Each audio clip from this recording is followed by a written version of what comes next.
Hell had a sound. It was the constant groan of old wood under pressure, the creaking symphony of a pirate ship dragging itself across the ocean. And it had a smell. It was the sour reek of cheap rum, unwashed sweat, and the stagnant fear of 200 men living on the edge. And in the pulsing, greasy heart of that hell, there was a kitchen. And in that kitchen, there was Isla. To the crew of the Serpent's Kiss, she was less than a ghost. A ghost at least has a story, a name whispered in the dark. Isla had none of that. She was only a pair of hands that turned barrels of salted meat and hard biscuits into something that could be swallowed. A blur of brown hair and stained clothes moving through the shadows of the galley, the warmest and tightest place on the ship. Her survival was art, and the form of her art was invisibility. Keep your head down, do the work, don't be noticed, especially by him. Captain Draven. His name was a dark legend whispered from the ports of Tortuga to Singapore, the Iron Kraken. They said his heart was a knot of rope soaked in salt, impossible to untie. He did not rule with speeches or charisma, he ruled with silence, a silence heavier than any screamed threat. When his heavy boots hit the deck, conversations died, smiles froze. He was the god of that floating universe of wood and despair, a god indifferent and terrifyingly efficient. Every day he walked past the galley door on his way to his quarters, and every day Isla shrank herself, becoming part of the sooty wall. He never looked at her. His eyes, the color of a storm sky before dawn, did not see her. They passed through her, fixed on horizons, battles, gold. To Captain Draven, she wasn't a person. She was a function, a mechanism that produced food. And his indifference was her armor, the shield that kept her alive. Being ignored by the Kraken was the greatest blessing anyone on that ship could hope for. But blessings on a pirate ship last as long as the calm before a hurricane. The problem began, as always, with rum and boredom. Jax and Grinner were two of the most brutal men on the ship, creatures forged by violence whose only joys were the pain of others and the burn of alcohol. They cornered Isla as she carried the meager evening meal to the deck. The excuse was paper thin. A missing bottle of rum. The accusation absurd. But it wasn't about rum. It was about power. It was about breaking something just to watch the pieces fall apart. "Where is it, you kitchen rat?" Grinner snarled, his rancid breath drowning Isla. Jax, a giant with a smile that never reached his dead eyes, blocked her escape. "I didn't take anything." Isla's voice was a thread, the sound she tried to suppress every day. Speaking meant being noticed, and being noticed was dangerous. "Liar!" Jax spat, and with one sweep of his enormous hand, he flipped the tray she carried. The food, the result of hours of work in suffocating heat, spilled across the filthy deck. The nearby crew watched in silence. Weakness was a contagious disease, and no one wanted to be infected. Humiliation hit like a physical blow.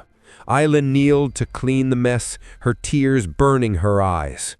This was what she was, trash to be stepped on. But Grinner wasn't done. He grabbed her arm, his fingers like burning iron. "Maybe we need to teach you a lesson about stealing. The captain won't care what we do to the galley rat." And that was the terrible truth. He wouldn't care. She was invisible. And then, silence. Not the ordinary kind. The kind that announced the arrival of a god. The heavy boots on the deck stopped, and with them, every heart on board. Captain Draven was there, standing at the edge of the gathered circle, his long black leather coat shifting in the salty wind. No one knew how long he had been watching. His face, carved and severe, was unreadable. His storm eyes were not on Jax or Grinner. They were locked on Isla, kneeling in filth, her arm trapped in Grinner's claws.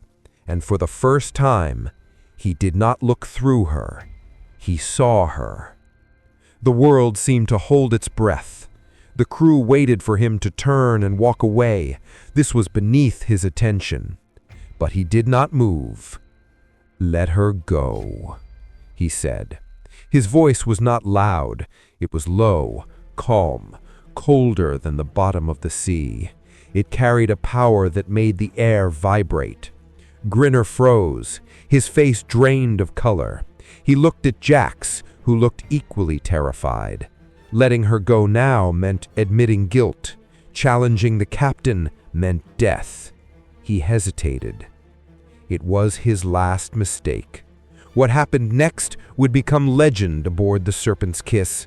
Draven didn't run, he didn't shout, he simply moved. Violence made fluid, so fast and precise the eyes struggled to track it.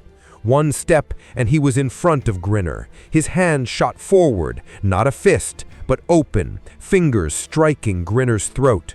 The pirate choked, eyes bulging, hands releasing Isla to clutch his own neck. Before Jax could even think of reaching for a weapon, Draven turned, his elbow smashing into the giant's jaw with a sickening crack that echoed across the deck. Jax collapsed like a sack of rope. But it wasn't over. Draven's fury was not hot. It was black frost, plague cold and calculated. He grabbed the wrist of the hand that had held Isla. "This hand," he said, his voice still that calm, lethal softness, "touches what is mine." And with one swift, brutal twist, bones snapped. He released the writhing man and turned towards the horrified crew. His storm eyes scanned every face, and every man felt a cold blade pressed to his skin.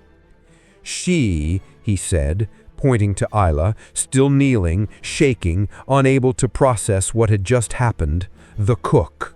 She belongs to me now. She is under my protection. If any of you look at her wrong, if you speak to her without permission, if you even breathe in her direction without my command, Grinner's punishment will look like mercy." He paused, letting the words settle like gravestones into the silence. "Now, clean up this mess." With that, he turned. His eyes passed over Isla one last time, and her gaze met his. And in that instant, she understood the terrible truth. He had not saved her, he had claimed her. The Kraken's indifference was a blessing, but his attention was a curse. She had traded invisibility for a golden cage. She was no longer the forgotten cook of the ship. She was Captain Draven's property, untouchable, isolated, marked. And as he walked away, his heavy boots marking the rhythm of her new fate, Isla knew that her life aboard the Serpent's Kiss would never be the same again. The Iron Kraken had noticed her, and she feared he would never let her out of his sight. Captain Draven's fury that day was not an event. It was a rewriting of the law. An invisible, bloody line was drawn around Isla, and everyone aboard the Serpent's Kiss learned to walk very, very far away from her. The invisibility that once protected her was gone forever, traded for a terrifying notoriety. Before, the men looked through her. Now their gazes followed her everywhere, a blend of fear, resentment, and morbid curiosity. They didn't dare speak to her, didn't dare even meet her eyes. To them, she was no longer the cook. She was a totem of the captain's power, a sacred and cursed object. They whispered to the wind, venomous rumors crawling through the ship, the Kraken's favorite, the captain's witch. Each whisper was a brick in her new prison. She was safer than any king in his castle, and more alone than a castaway on a deserted island. Her work remained the same, but everything around it changed. The food she prepared was received with reverent silence. If the stew was too salty or the bread too hard, no one complained. Complaining about her cooking now would be like complaining about the captain's sword, an invitation to death. This new reverence was not relief, it was a burden. Every avoided glance, every hurried step to get out of her path only reinforced her new status as a pariah.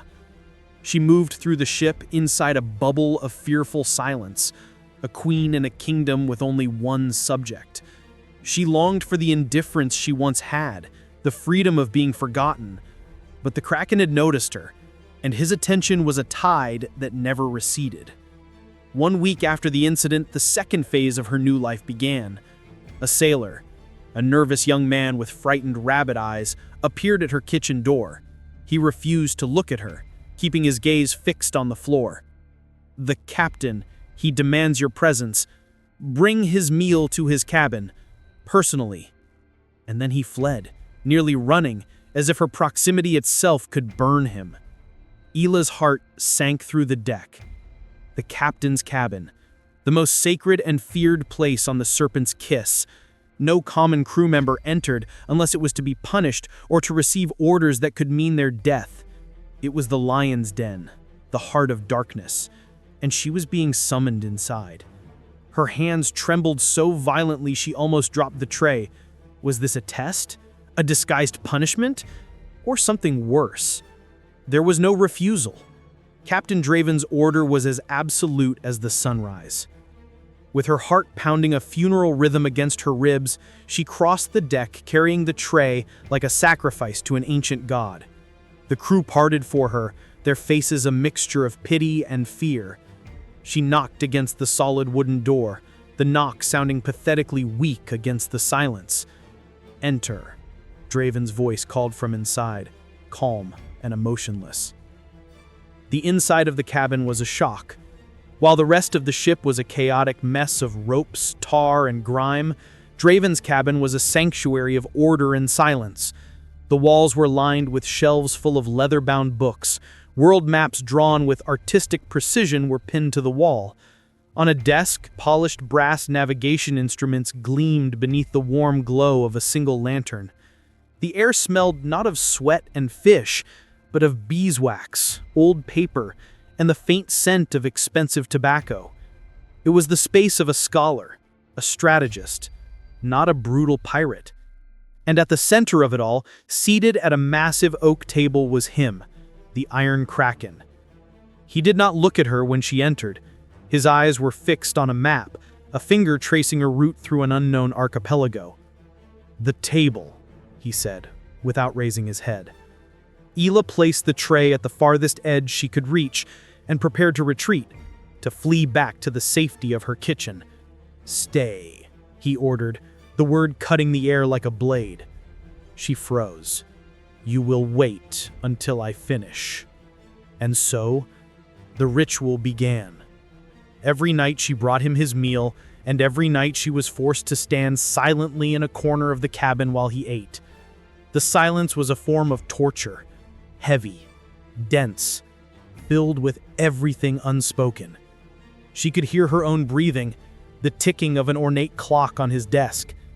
He ate slowly, methodically, never lifting his eyes from his maps or books. He ignored her with the same intensity that the crew stared at her. It was a different kind of invisibility, more deliberate, more cruel. She was a piece of furniture, a silent sentinel inside his self-imposed solitude. But slowly, something began to change. After a week of this tense silence, he spoke. "The stew is too salty," he said, without looking at her. Isla murmured an apology. The next day, she made sure the stew was perfect. He said nothing. But the next day, he spoke again. "Where are you from?" he asked, catching her by surprise. She told him the name of her fishing village, a god-forgotten place he likely had never heard of.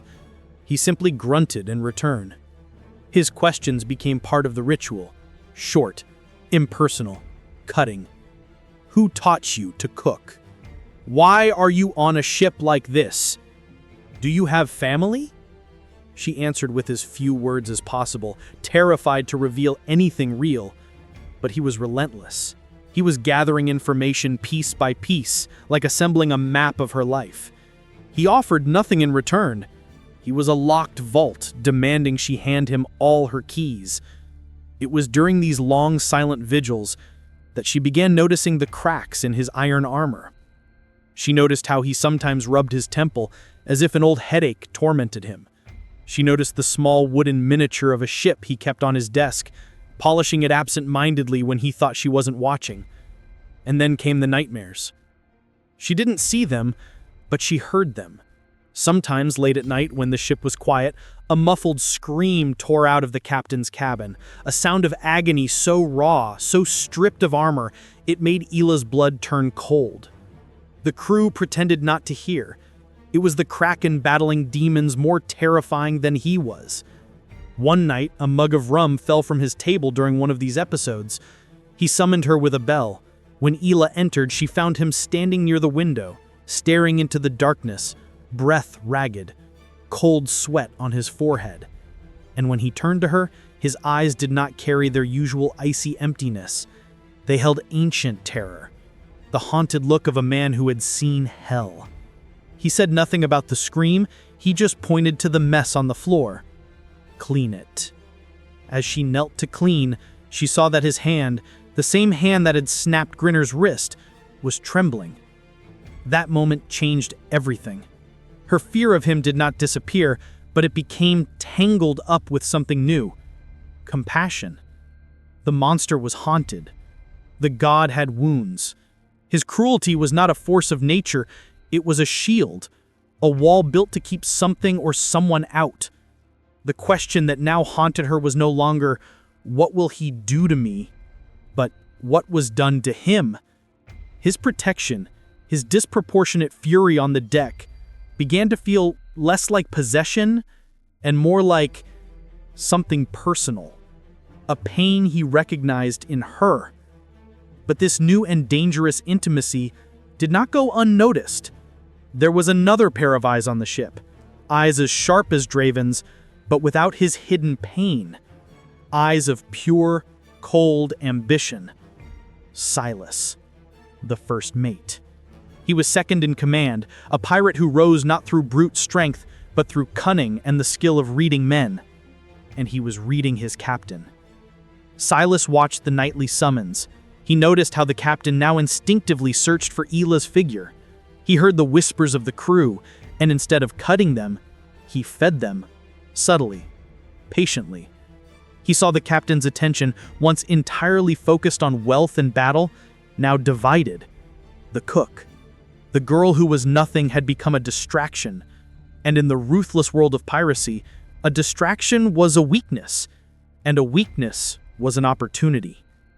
He began planting his seeds, a word here to a dissatisfied sailor. The captain isn't the same since that girl caught his attention. A suggestion there to the master gunner.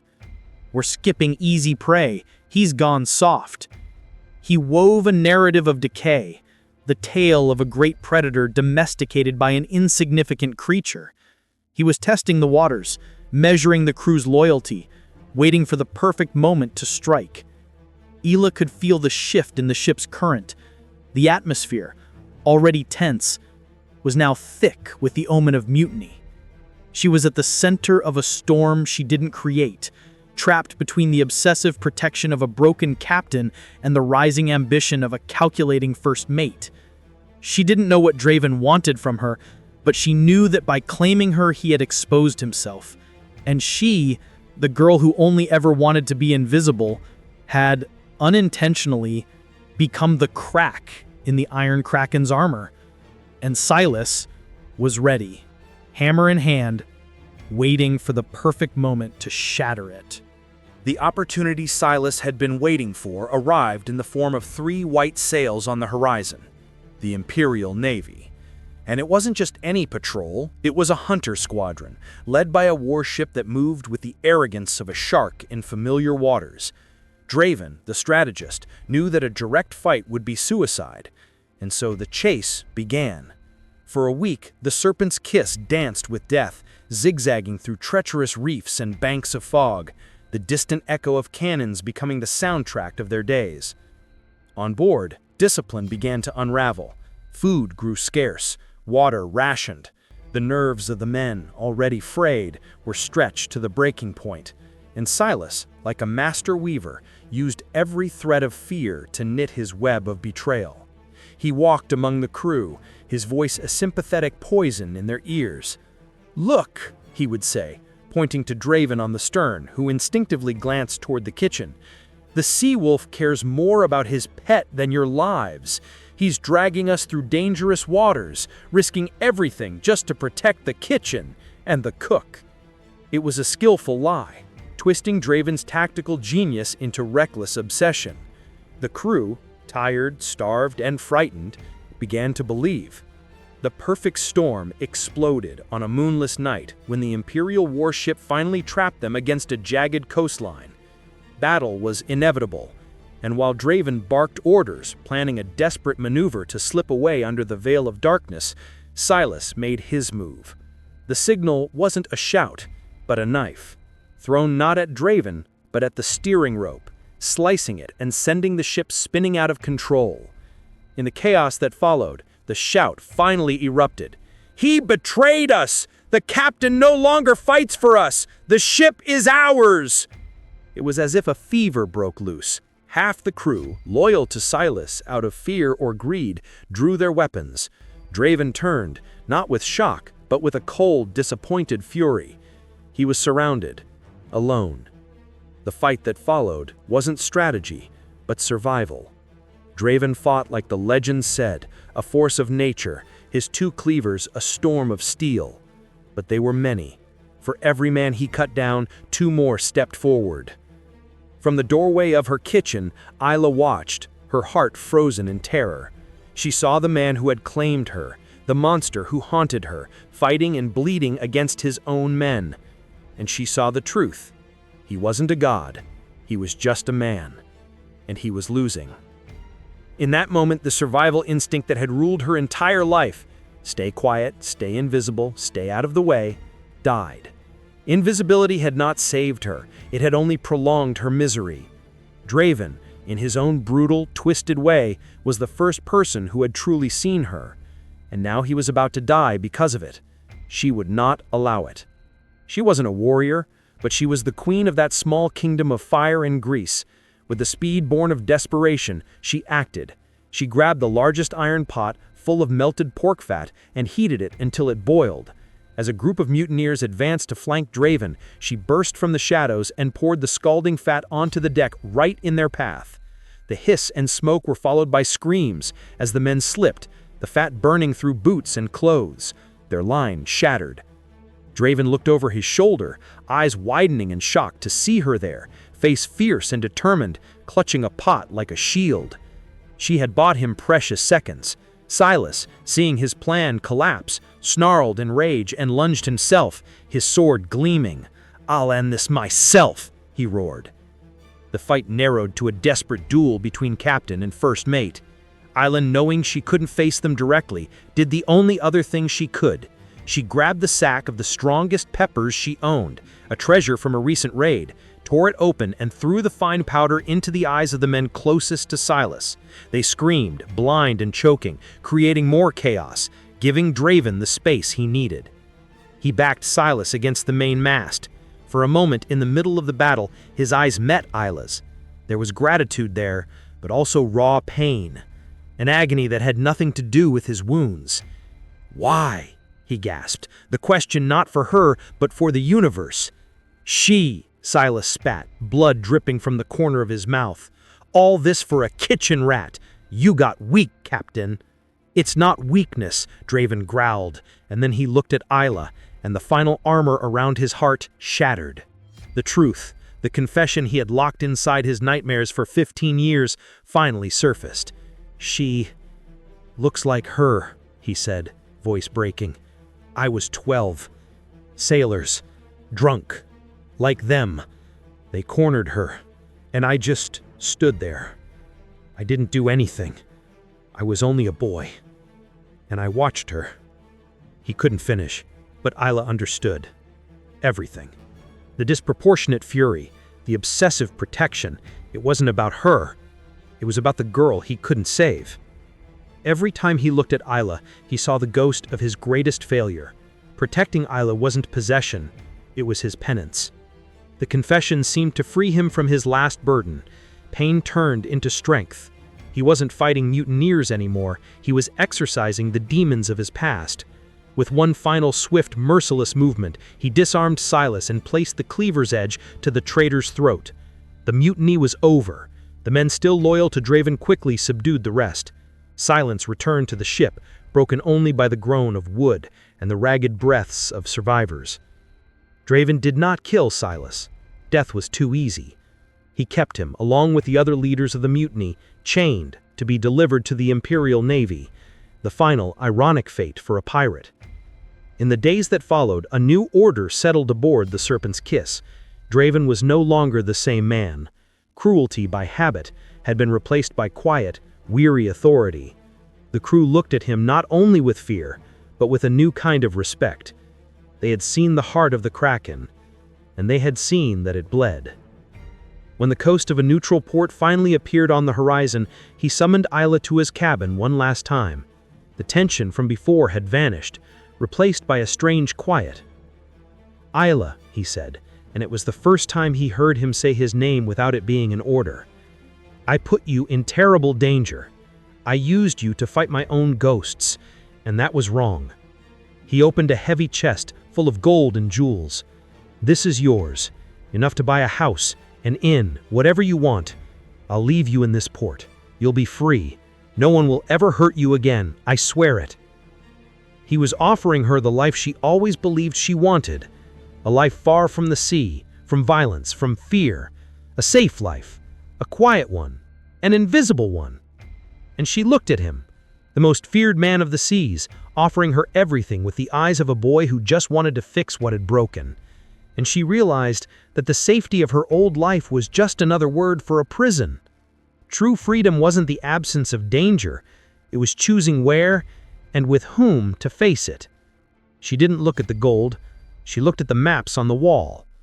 "You still haven't taught me how to read the stars," she said softly.